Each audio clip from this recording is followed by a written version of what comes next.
인생이란 뭐냐? 경쟁하다가 긴장되고 피곤하고 쓸쓸히 늙어가다가 절망 속에서 사라집니다. 왜 이런 슬픈 인생이 됐을까요?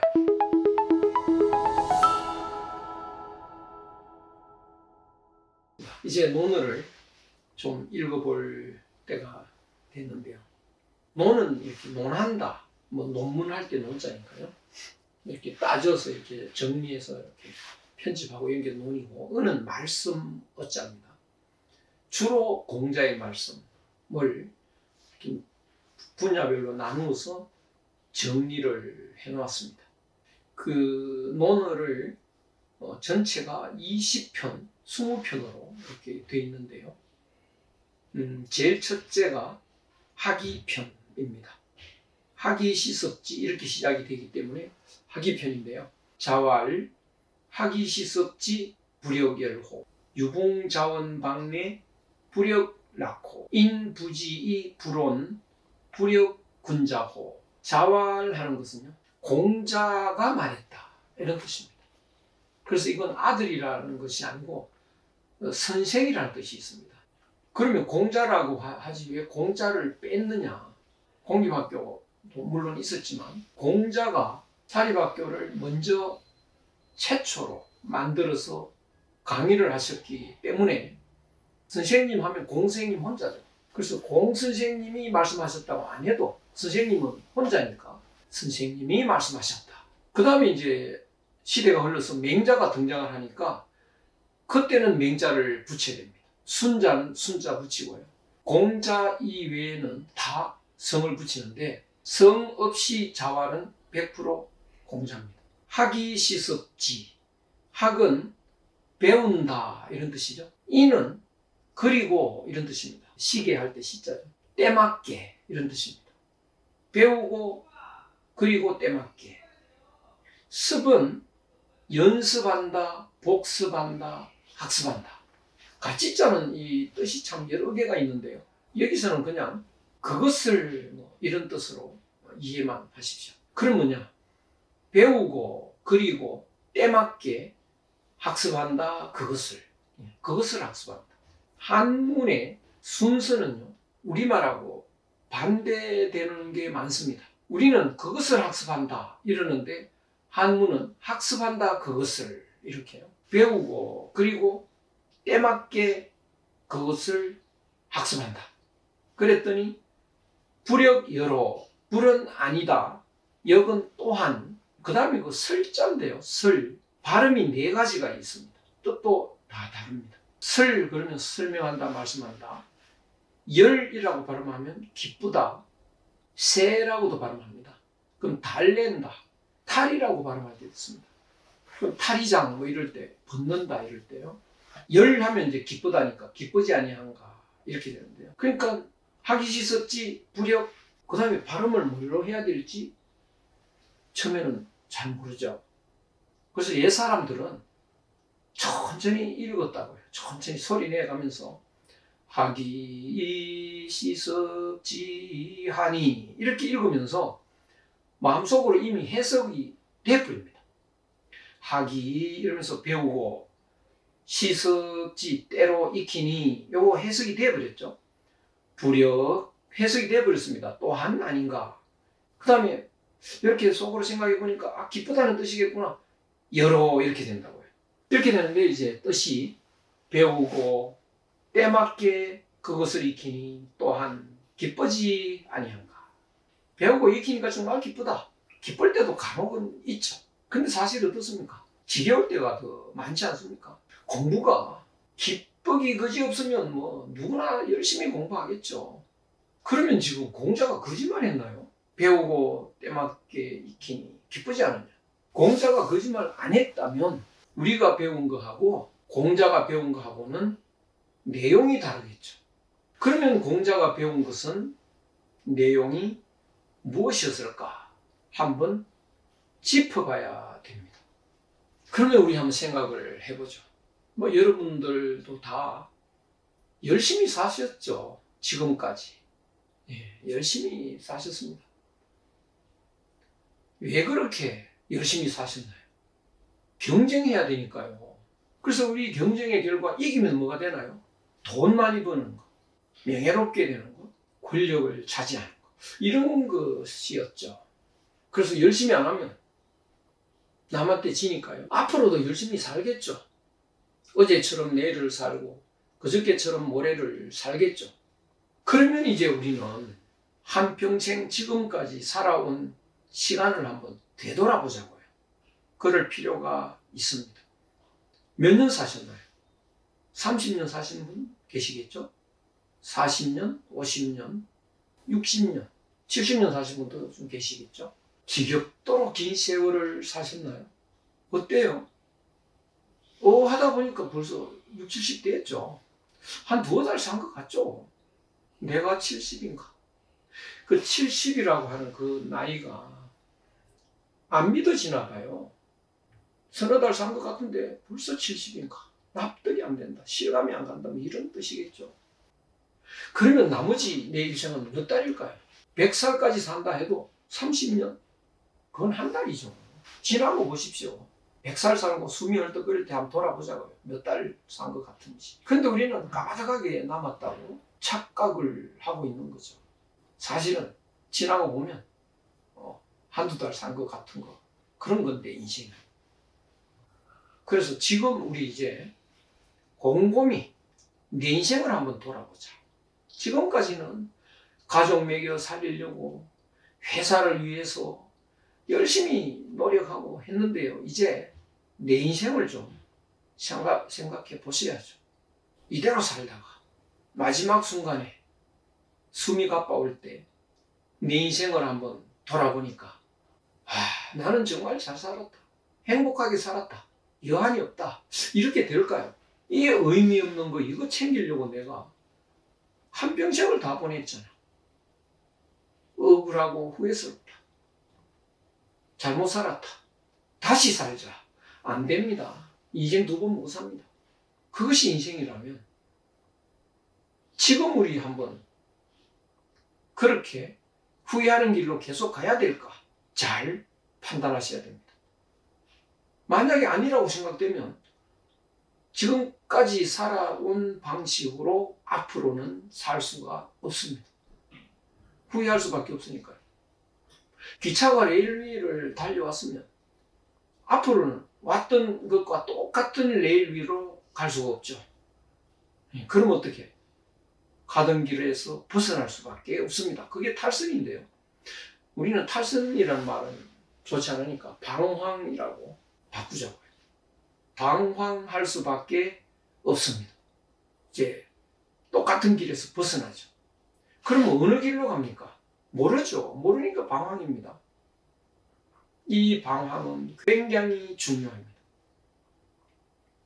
후회 없는 인생길을 찾는데요. 참다운 인간이 되는 첫 발입니다. 이것이. 전에 우리 어릴 때는 그 홍역이라는 걸 했는데요. 홍역 때 너무 많이 죽으니까 홍역을 치르기 전에는 호적에 올리지 않습니다. 그래서 홍역을 치르고 나면 요게 이제 인간 됐다. 그래서 호적에 올리는데요.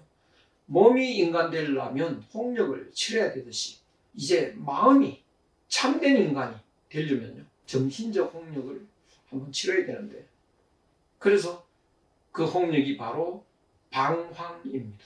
그래서 이 방황은 굉장히 중요하기 때문에 철학적 방황이라고 제가 그렇게 이름을 붙입니다.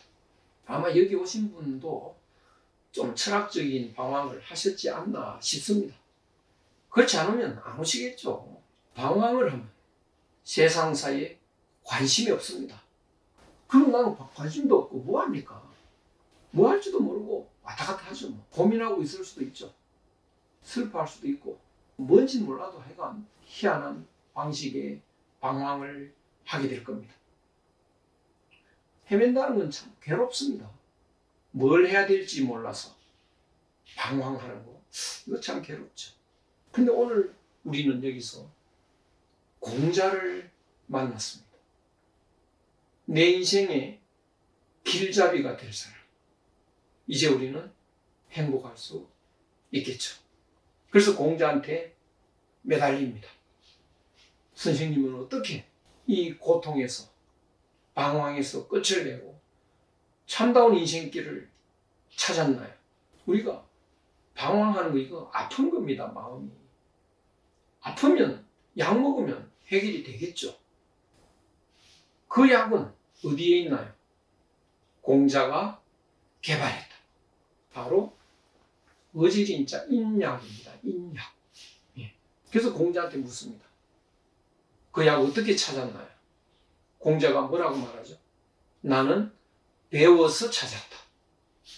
이 세상에 배우는 것보다 더 중요하고 더 즐거운 거, 더 기쁜 거 없죠. 배움의 길로 가야지. 이보다 더 기쁜 길은 없는 거야. 이제 공자가 왜 배움의 길로 갔다고, 배움의 길이 왜 기쁘다고 하는지 아시겠죠? 공자는 요임금, 순임금 일해의 그 학문을 했는데요. 그 학문의 핵심적인 그 내용이 바로 인약입니다. 한마음이라는 인의 약, 약구하는 거죠. 그래서 배우고 때맞게 익히니까 또한 기쁘지 아니한가. 그럼 배운다는 건 뭘까? 배워서 얻는 건, 인약의 내용은 뭐냐? 이제 한번 생각해 보시죠. 우리는 지금까지 몸 챙기느라고 열심히 살았습니다. 몸에 필요한 게 돈이니까요. 돈이 중요한 줄 알고 열심히 살았습니다. 그런데 몸은 알고 보면요, 집하고 같은 겁니다. 집. 그 집이 만들어지면 그 속에 사람이 살지 않습니까? 집은 근사한데 사람 못 사는 집도 있죠. 그건 흉가라고 하는데요. 저도 안 가집니다. 아무리 근사해도요. 흉가. 그런데 이 집하고 같은 것이 사람의 몸입니다. 그래서 우리는 몸집이라고 그러죠. 몸집. 몸 안에는 그러니까 뭔가 있겠죠. 집 안에는 사람이 살아야 되잖아요. 사람이 더 중요합니까? 집이 더 중요합니까? 사람이 더 중요하죠. 사람 못 사는 집은 가치가 없습니다. 그러니까 사람이 집보다 더 중요한데요. 우리의 몸도 집이라면 우리의 몸집에는 뭐가 들었느냐? 마음이 들었습니다. 그럼 몸과 마음 중에 뭐가 더 중요합니까? 마음이 더 중요하죠. 그런데 사람이 몸만 챙기고 마음은 안 보인다고 해서 안 챙긴다. 잘못됐죠. 더 중요한 걸 안 챙겼으니까요. 그런 사람은 우리 뭐라고 할까요? 마음을 안 챙기고 몸만 챙기는데, 몸 챙기는데 필요한 건 밥이니까요. 밥만 챙긴다고 해서 밥보라고 합니다. 보자는 사람이라는 뜻인데요. 밥만 챙기는 사람, 밥본데 비읍이 탈락됐습니다. 바보. 그래서 바보는 뭐냐? 몸만 챙기는, 왼쪽에 경쟁이라고 써놨죠. 몸 챙기려면 경쟁해야 됩니다. 남이 챙기면 난 못 챙기니까요. 경쟁하고 싸워야 됩니다. 그러다 보면 긴장되죠. 그 방심하면 경쟁에 이길 수가 없습니다. 긴장하다 보면 피곤합니다. 피곤하게 살아가는 거죠. 경쟁할 일이 없습니까? 만약 그렇다면 이제 늙어가셨습니다. 청춘이 없어졌습니다. 쓸쓸하죠. 그래서 사람이 바짝 긴장하다가 좀 살만하게 되면 늙어 있는 거죠. 쓸쓸히 늙어갑니다. 늙고 끝나는 거 아니죠. 좀 더 있으면 어떻게 될까요? 가야죠. 이제 이 지구에서 떠나야 됩니다. 땅속으로 들어가든지 불태우는 그 화덕 속으로 들어가든지 내가 사라져야 됩니다. 내가 사라진다는 거 실감을 해보셨나요? 이렇게 한밤중에 자다가 문득 일어나서 내가 조만간 땅속으로 불속으로 들어가는구나. 그거 한번 실감해 보시면 끔찍합니다. 남의 일처럼 생각하다가 확 늙어오면 이제 실감이 확 납니다. 아마 70, 80, 90 되신 분이 코로나에 걸렸다 그러면 덜컥 뭐 이런 겁이 나듯이요. 실감이 될 겁니다. 그래서 자기의 죽음이 실감이 되시면요. 눈물바다로 바뀝니다. 저도 그런 사람 많이 봤는데요. 얘 친구가 찾아와도 눈물 흘리더라고요. 이제 이 친구도 마지막이겠지. 슬픈 일이죠. 참 슬픈 인생인데, 인생이란 뭐냐? 경쟁하다가 긴장되고 피곤하고 쓸쓸히 늙어가다가 절망 속에서 사라집니다. 왜 이런 슬픈 인생이 됐을까요? 바보로 살아서 그렇죠. 이걸 알면 우리 이제 바보 노릇 그만해야죠. 이제 마음을 챙겨야죠. 마음을 챙기겠다라고 작정을 하면요. 여러 가지가 바뀝니다. 일단 독서의 내용이 바뀝니다. 전에는 어떤 책을 좋아합니까? 성공하는 몇 가지 방법 뭐 이런 거. 나는 주식 투자해서 20억 벌었다. 뭐 이런 데 관심을 갖고요. 안 보는 책이 있었죠. 돈 안 되는 이야기만 하는 책. 노는, 맹자, 금강경, 등경 뭐 이런 책들이요. 그런데 마음을 챙기겠다고 작정을 하면요. 너무너무 재밌습니다. 이런 책들이. 이 재미의 정도가요. 전혀 다릅니다. 그래서 독서의 내용이 바뀐다. 그 다음에 마음을 자꾸 들여다보게 됩니다. 전에는 마음을 안 들여다봤죠. 경쟁에서 이겨야 되니까 경쟁 상대는 밖에 있으니까 바깥을 두리번거립니다. 좋은 정보를 가져야 내가 이기니까요. 정보가 어디 있느냐? 밖에 있잖아요. 그래서 여기저기 기웃거리고요. 그런데 이제는 마음을 챙겨야 되니까 마음을 들여다봐야 됩니다. 마음에는 두 마음이 있습니다. 오늘날 사람들은 두 마음이 있다는 걸 잘 모르고 있습니다. 안 들여다봤으니까. 또 마음은 다 욕심이라고 경쟁심이라고 막연히 생각해 왔고 또 그렇게 배웠으니까. 근데 마음은 두 마음이 있습니다. 잘 들여다보면요. 그래서 마음을 들여다보시면 변치 않은 본심이 있고 변하는 욕심이 있습니다. 본래 마음은, 본심은 내 마음이고요. 욕심은 원래 없었던 마음인데 밖에서 들어와서 자리를 차지하고 있는 마음입니다. 그리고 본래 마음을 밀어내고 자기가 본래 마음 행세를 합니다. 그런데 사람은 그 욕심이 자기 마음인 줄 알고 열심히 채우려고, 욕심을 채우려고 동분서주 하는 거죠. 뱁새가 알을 낳으면요, 둥지에 뻐꾸기가 와서 알을 낳습니다. 근데 그 알이 먼저 부화를 해가지고 뱁새알을 다 밀어서 떨어뜨려 죽입니다. 그러면서 혼자 남았어요. 뱁새 어미가 오면 먹이를 달라고 소리를 지르죠. 근데 어미 뱁새는 그 철천지 원수인데요. 자기 새끼인 줄 알고 죽기 살기로요. 벌레 잡아와서 걷어 먹입니다. 뻐꾸기 새끼는 무럭무럭 자라죠. 먹성이 얼마나 좋은지요. 아무리 벌레 잡아와도 쉴 틈이 없습니다. 그러다가 어느 순간 큼직하게 다 자라면 뻐꾹 하면서 날아가죠. 뱁새미는 물끄러미 날아가는 새끼 뻐꾸기를 바라봅니다. 그 철천지 원수한테 지극정성으로 죽기 살기로 봉사했잖아요. 불쌍하지 않나요? 너무 불쌍하죠. 근데 뱁새 자신은 불쌍하다는 걸 알고 있을까요? 모르고 있잖아요. 그러니까 더욱더 불쌍합니다. 그런데 알고 보면 뱁새만 불쌍한 것이 아닙니다. 사람도 불쌍합니다. 뻐꾸기 새끼 같은 욕심이죠. 그것이 밖에서 들어와가지고 내 본심을 밀어내고 그 자리에서 채워달라고 엉성합니다. 그러니까 사람은 욕심에 속아서 욕심 채우느라고 정신 못 차립니다. 무럭무럭 자라는 새끼 뻐꾸기를 보고 행복해합니다. 사실은 불행한 거 아닙니까? 철천지 원수한테 그렇게 봉사하는 불쌍한 삶을 사는데 모르고 있습니다. 그러니까 더욱 불행하죠.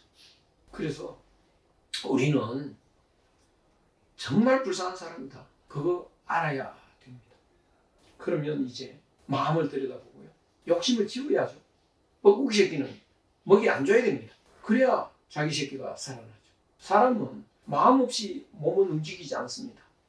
마음이 지시를 하는데 그 마음을 들여다봐야 됩니다. 욕심인지 본심인지 확인을 할 필요가 있는데요. 그 확인하는 방법은 변하느냐 안 변하느냐를 보면 됩니다. 변하면 욕심이고요. 내 마음 아니고요. 안 변하면 본심입니다. 그러면 어떻게 하면 아느냐? 일주일 전에도, 한 달 전에도, 1년 전에도, 10년 전에도. 그러면 안 변하죠? 그건 본심인데요. 10년이 지나도 그때 참 잘했다. 그래서 늘 마음을 들여다보고요. 본래 마음인지 아닌지 이것을 잘 판단해서 본심은 지키고 욕심은 버리면 차츰차츰 욕심은 줄어들고 본심이 커져서 본심이 욕심보다 커지는 때가 옵니다. 그때가 이제 본래 내 마음을 회복하는 때입니다. 그러면 마음이 확 바뀌는데요. 이 그림에 보시면 변하지 않는 마음이 되면 몸을 이렇게 네모를 쳤는데 몸 밖으로 열려 있죠. 마음은 갇혀 있지 않습니다. 그래서 우리는 열린 마음 이렇게 말을 하는데 열려서 옆에 있는 다른 사람 마음하고 하나로 통해 있죠. 그래서 우리는 한마음이라는 말을 씁니다. 그 한마음이 하늘 마음이고요. 한자로 천심입니다. 하늘 마음이 되면 하늘 마음에서 보자고요. 너와 내가 하나죠. 하나로 연결되어 있습니다. 우리는 다 하나입니다. 하나니까 경쟁할 일이 없어집니다. 유롭게 됩니다. 그 다음에 느긋해집니다. 긴장되지 않습니다. 피곤하지 않습니다. 건강해집니다. 이제 졸리면 잡니다. 전에는 졸려도 못 잤습니다. 왜? 경쟁해야 되니까요. 자면서도 꿈속에서도 싸웠죠. 이제는 졸리면 푹 잡니다. 한마음으로 공부하는 아이는요. 공부도 잘 됩니다. 욕심으로 공부하면 공부해도 머리에 안 들어갑니다. 시험 잘 치려고 공부하죠. 욕심으로 공부하면. 시험은 나중에 이제 치는 건데 마음이 시험에 가버리니까 지금 책에 마음이 없죠. 그렇게 지겹게 공부하면 공부했는데 잊어버립니다. 그런데 마음이 시험에 안 가면 지금 공부하는 거기에 마음이 있다고요. 마음이 있어서 보면 재미가 있습니다. 재미있으면 시간 가는 줄 모르고 그렇게 하는 공부는 자기 머릿속에 쏙쏙 들어와 있습니다. 그 사람은 시험 칠 때 좋은 성적을 받죠. 그래서 한 마음으로 하면요. 뭘 해도 성공을 합니다. 그 다음에 늙어가는 게 기쁩니다. 전에는 슬슬했는데 왜 기쁠까? 우린 다 하나죠. 어린애들 잘하는 거 보면 기쁘잖아요. 근데 다 나니까 잘하는 것만 보이잖아요. 잘하는 것이 이 몸은 늙어가는 거니까요. 그게 기쁜 마음이죠. 그래서 한 마음으로 보면 이 세상이 천국이고요. 늙어 죽는 일도 없는 이것이 한 마음의 효과인데 이것보다 더 행복한 일이 없죠. 느긋하게 여유롭게 건강하게 하는 일마다 성공하고 기쁘게 늙고 죽는 것이 죽는 게 아니고 희망이고 뭐 이렇게 되는데요. 그러면 다른 사람들도 배우고 싶어 하잖아요. 유붕자원방매 벗들이 멀리서부터 멀 원자입니다. 자자는 붙어 이런 뜻인데요. 많은 사람들이 막 멀리서 막 옵니다. 즐거운 길로 가는 건데 인부지불엄 사람들이 부지 알아주지 않는다고 해도 불엄 온자는 화낼 온자인데 화나지 않으면 또한 군자다운 거 아니냐. 군자가 누구냐? 소인은 짐승이고 군자는 사람입니다. 불교식으로 말하면 소인은 중생이고 군자는 부처입니다. 여기 계신 분은 중생인가요? 부처님인가요? 부처님이라고 못하겠죠? 중생이죠. 군자라고 못하겠죠? 소인이죠. 근데 소인 중에는요. 철저한 소인이 있고 군자 되고 싶은 소인 이렇게 나눌 수 있는데요. 여기 오신 분은 철저한 소인은 아닙니다. 철저한 소인은 여기 안 오십니다. 철저히 돈 되는 대로 가죠. 그런데 여기 오신 분은요. 군자 되고 싶어서 오신 겁니다. 군자 되고 싶어서 오신 분은 결국은 열심히 하면 군자 되니까 예비군자죠. 그러니까 오신 분은 여기 다 예비군자인데 예비군자는 어때야 되나요? 남들이 여기 오니까 돈 안 되네 우르 간다. 당신 거기 돈도 안 되는데 왜 가냐? 몰라준다. 개의치 않고 내가 좋으니까 계속 와서 공부하는 거죠. 그래야 진리를 얻고 한마음을 회복할 수 있습니다. 그것이 군자의 모습입니다. 남들이 몰라줘도 화나지 않고 꾸준히 공부, 논어 읽는 것, 이것이 군자의 모습이다. 오늘은 이 한 구절, 하기시섭지 불여교로 유봉자원 방내 불역낙후 인부지 불온 불역군자. 여러분 잘 읽으셨습니까? 좀 이제 방황도 좀 해보시고 논어가 왜 중요한지도 좀 보시고, 제가 다음에 제목이 한국인의 행복한 마음 찾기 이렇게 달았는데 아무래도 논어를 우리 너무 적게 읽어서 다음 시간에도 논어를 한 번 더 읽는 걸로 하겠습니다. 수고 많으셨습니다. 고맙습니다.